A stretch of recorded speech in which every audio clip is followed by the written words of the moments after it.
नमस्कार, जय हिंद साथियों। स्वागत आप सभी का। उम्मीद करता हूँ आप स्वस्थ होंगे और अपनी अपनी परीक्षा की तैयारियाँ कर रहे होंगे। आज की इस वीडियो के बारे में हम बात करने वाले हैं सीटेट जो आपका आने वाला है जुलाई में, या आपकी जो संभावना है आ भी सकता है।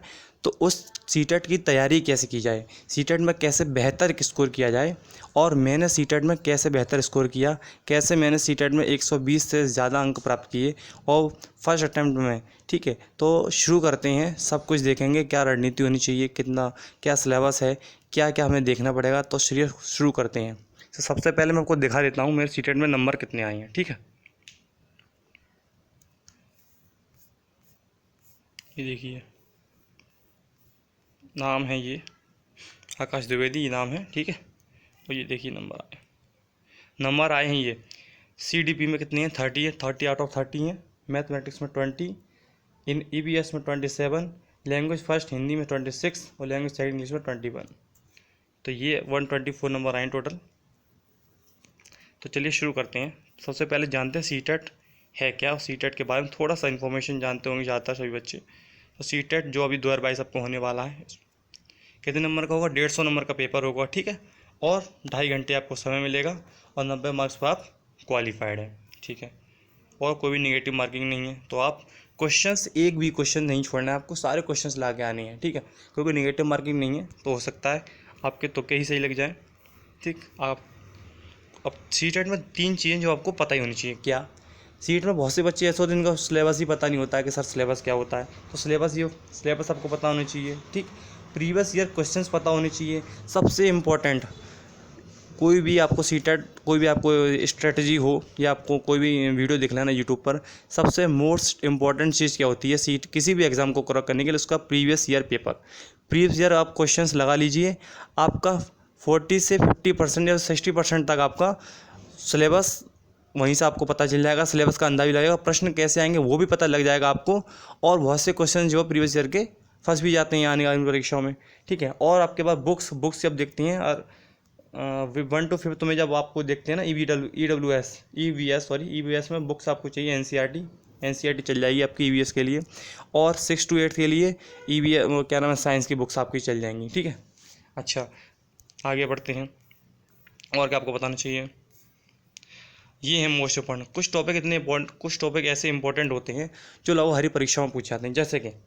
जैसे कि आपको आर्ट इंक्लूसिव एजुकेशन, ये समावेशी शिक्षा, ये कैसा टॉपिक है? ये टॉपिक ऐसा है जो हर परीक्षा, जो आपको हिंदी में भी पूछ लेगा क्वेश्चन समावेशी शिक्षा से। ठीक है, इंग्लिश में भी पूछ लेगा। ठीक है, EVS में भी पूछ लेगा, और CD में तो पूछा ही जाता है टॉपिक। ठीक, उसके बाद सतत एवं व्यापक मूल्यांकन ये पूछ लेगा। ठीक, ब्लूम्स का वर्गीकरण आता है, ब्लूम्स टैक्सोनॉमी, इसके से क्वेश्चन बन जाते हैं। भाषा व विचार, यहाँ से क्वेश्चन बन जाते हैं। ठीक है, और भाषा विचार में किसका सिद्धांत देखा जाता है? पियाजे और वायोस्की का देखा जाता है। जेंडर सबसे इंपॉर्टेंट है, सबसे इंपॉर्टेंट जेंडर से क्वेश्चंस आपके हर सब्जेक्ट में बन जाते हैं, 2-3 क्वेश्चंस। ठीक है, और मोटिवेशन, तो आप देखते हैं कौन कौन से क्वेश्चन टॉपिक इंपॉर्टेंट है। ठीक है, एक एक इम्पॉर्टेंट टॉपिक के बारे में देखेंगे, ध्यान से देखिए। ठीक है, क्योंकि ये 15 टॉपिक जो बताए हैं, तो ध्यान से अच्छे से देखना है आपको कि कहाँ कहाँ में कितना पढ़ना है और किस हिसाब से पढ़ना है। नंबर आपके 120 से नीचे नहीं जाने वाले। ठीक, तो पहला का कॉन्सेप्ट ऑफ डेवलपमेंट, यानी कि विकास का सिद्धांत, बहुत इंपॉर्टेंट है।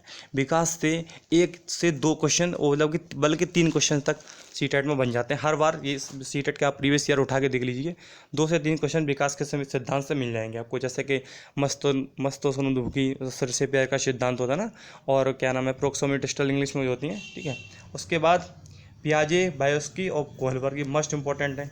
इन तीनों से एक एक क्वेश्चन जरूर बन जाएगा, 3 से 4 क्वेश्चन यहाँ से बन जाएंगे। ठीक, NCF देखना है, RTE देखना है, इंक्लूसिव एजुकेशन, समावेशी शिक्षा, यानी बच्चों को किस तरह से पढ़ाना चाहिए, सभी बच्चों को शामिल करते हुए, किसी बच्चे को सेग्रेट नहीं करना चाहिए। किसी और बच्चे में कोई भी अक्षमता है तो उन बच्चों के साथ आपको बिठा के पढ़ाना चाहिए, ताकि बच्चों को महसूस ना हो। ठीक है, और बच्चे जैसे किसी भी कल्चर से आता है तो उसकी सांस्कृतिक विविधता उसको शामिल किया जाना चाहिए। तो ये आपके इंक्लूसिव एजुकेशन में आ जाएगा। ठीक है, सतत व्यापक मूल्यांकन, ये इंपॉर्टेंट टॉपिक है। ब्लूम्स पर रिकॉर्ड, भाषा विचार, ये आपके पियाजे वाइगोसिस आ जाते हैं। ठीक, उसके बाद जेंडर इंपॉर्टेंट टॉपिक है।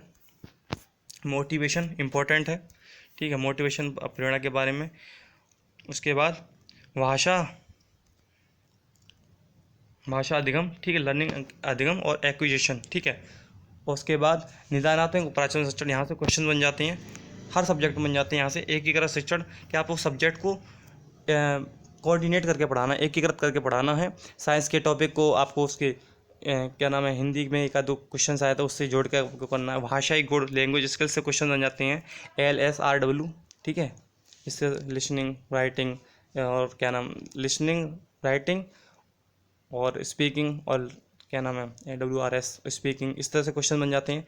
और लास्ट क्वेश्चन, और ये है लास्ट टॉपिक आपका शिक्षण अधिगम सामग्री, यहाँ से क्वेश्चन बन जाते हैं। और शिक्षण अधिगम क्षमता जो क्वेश्चन में दो बहुत इंपॉर्टेंट, डिसलेक्सिया और डिसकैलकुलिया। डिसलेक्सिया जो आपको 100 को वर्ड्स पढ़ते हैं, ठीक है, तो पढ़ने में परेशानी होती है बच्चों को, लिखने में परेशानी। डिसकैलकुलिया यानी कैलकुलेशन में गणना हो जाती है, गणना करने में जो आसानी मतलब दिक्कत होती है बच्चों को, ठीक है, गणना करने में। उसके बाद कुछ ऐसे शब्द जिनको आप ध्यान देना है, वो कौन सी हैं, देखिए वो क्वेश्चन पेपर में एक होता है, एक तो आता है नोट, एक्सेप्ट और नोट, इनको आपको जरूर ध्यान देना है कि नोट के चक्कर में आपका पूरा क्वेश्चन गलत होता है, तो इसको आप बिल्कुल ध्यान रखेंगे, नोट को, सिवाय और नोट को। ब्रेन स्टॉर्मिंग यानी बच्चों को सोचने का मौका दिया जाए, कि बच्चों से आपको कोई भी आप क्वेश्चन पढ़ते हैं ना, और क्वेश्चन में आपको यह लगे कि हाँ बच्चों से काम करने के लिए बुलाया यार, बच्चों को सोचने की क्षमता, उसके क्षमता के अवसर दिए जा रहे हैं कि बच्चों को सोचने की क्षमता को बढ़ावा मिले, ठीक है, ब्रेन स्टॉर्मिंग, उनको ब्रेन को स्टॉर्म किया जाए, तो वो पॉजिटिव होते हैं। Open ended question, open ended question आपको करना चाहिए क्लोज एंडेड की जगह, यानी कि किसी कोई आप बच्चों को टॉपिक दिया जाए, जैसे आपने प्रश्न पढ़े होंगे कि कौन सा मुक्त अंत वाला प्रश्न है, तो मुक्त अंत वाला प्रश्न कौन सा हो जाएगा, जैसे आपने बच्चे को किसी टॉपिक दिया, ठीक है, या आपको एक कहानी का 2 शब्द दिए और आपको बोला कि इस कहानी को आपको पूरा करना है, तो उसमें बच्चा सोचेगा कि हाँ आगे ऐसे ऐसे हुआ ऐसे ऐसे हुआ, ठीक है। तो ऐसे क्वेश्चन बहुत इंपॉर्टेंट होते हैं।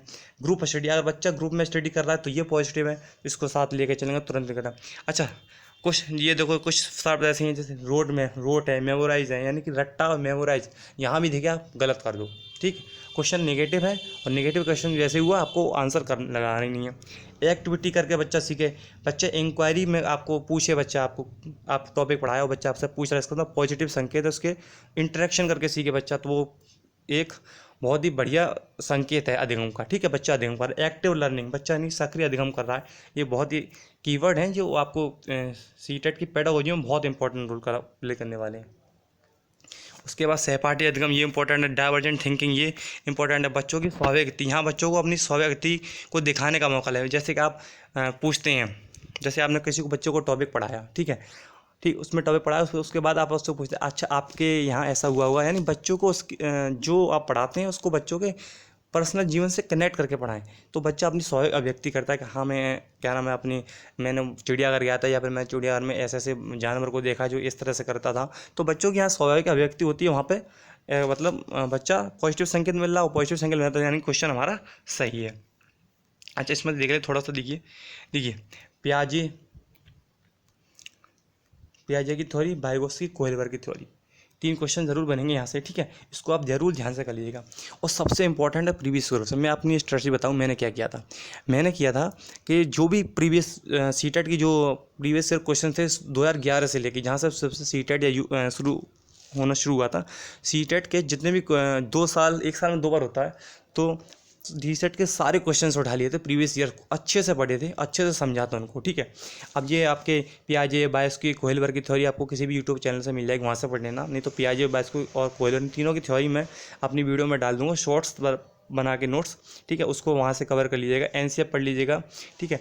और सबसे मोस्ट है प्रीवियस ईयर आप क्वेश्चंस करके गए, तो आप अगर आपने प्रीवियस ईयर क्वेश्चन अच्छे ढंग से कर लिए तो आपको क्वालिफाइड होने से कोई नहीं रोक सकता। बस शर्त ये है कि आपको जो क्वेश्चन जो करें वो क्वेश्चन ईमानदारी से कीजिए, ईमानदारी से पढ़िए, समझते हुए पढ़ेंगे तो आपको कहीं 90 नंबर तो कहीं नहीं लाने।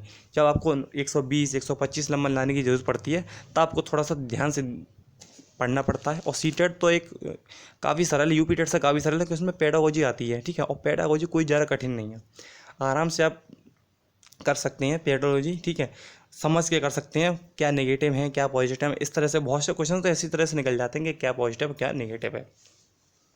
तो सीटेट की तैयारी के लिए मैं वीडियोस आगे अपलोड करता रहूँगा, ठीक है, और आप इसी तरह से आप अपनी तैयारी करना आप, ठीक है। कुछ सीटेट है उसके। अच्छा ये देखिए आपने ये से अलावा जो आप जो टॉपिक है अलावा हर सब्जेक्ट में पूछ लिए जाते हैं। इसके अलावा आपका मैथ हो गया, मैथ की पेडागोजी हो गई, ठीक है। उसके बाद साइंस वो क्या नाम इंग्लिश हो गई, ईवीएस हो गई। ईवीएस आप एनसीईआरटी से कवर कर ही सकते हैं, ठीक है। और इस आगे आप वीडियो की कोई मतलब कोई भी आप आवश्यकता पड़ेगी तो जो थ्योरी वगैरह है वो मैं आपको अपलोड करने की करूँगा, कोशिश करूँगा, ठीक है। और बस इसी तरह से आप पढ़ते रहिएगा। और ये थी मेरी स्ट्रेटजी। 124 नंबर आपको आए हैं, ये पता ही चल गया है, ठीक है। तो वीडियो अगर आप स्ट्रेटजी आपको सही लगे, वैसे स्ट्रेटजी सबकी अलग अलग होती है, ठीक है। कोई किसी की स्ट्रेटजी नहीं होती, लेकिन हाँ एक आइडिया थोड़ा सा मिल जाता है हमें किस तरह से आगे बढ़ना, ठीक है। तो अगर वीडियो अच्छी लगी है तो प्लीज़ वीडियो को लाइक करना, चैनल को सब्सक्राइब जरूर कर लें, क्योंकि आप सीटेट की तैयारी आपको यहाँ कराई जाएगी बिल्कुल फ्री ऑफ कॉस्ट। और सीटेट की तैयारी में आपको बहुत ही शॉर्ट्स नोट मिलने वाले हैं, और शॉर्ट्स और प्रभावी नोट्स मिलेंगे आपको। सीटेट की पेडागोजी कैसे कवर करनी है, सीटेट के जो आपको फैक्चुअल थोड़े से क्वेश्चंस होते हैं बन जाते हैं, वो आपको कैसे करनी है, यानी ये इसकी वीडियो में आपको लाता रहूँगा, ठीक है। तो यही था बस कि आपको कैसे, ये मेरा था एक्सपीरियंस कि मैंने कैसे सीटेट पास किया। मैंने सीटेट 2022-21 में पास किया था, ठीक है। और बस मिलते हैं नेक्स्ट वीडियो में, तब तक के लिए जय हिंद जय भारत।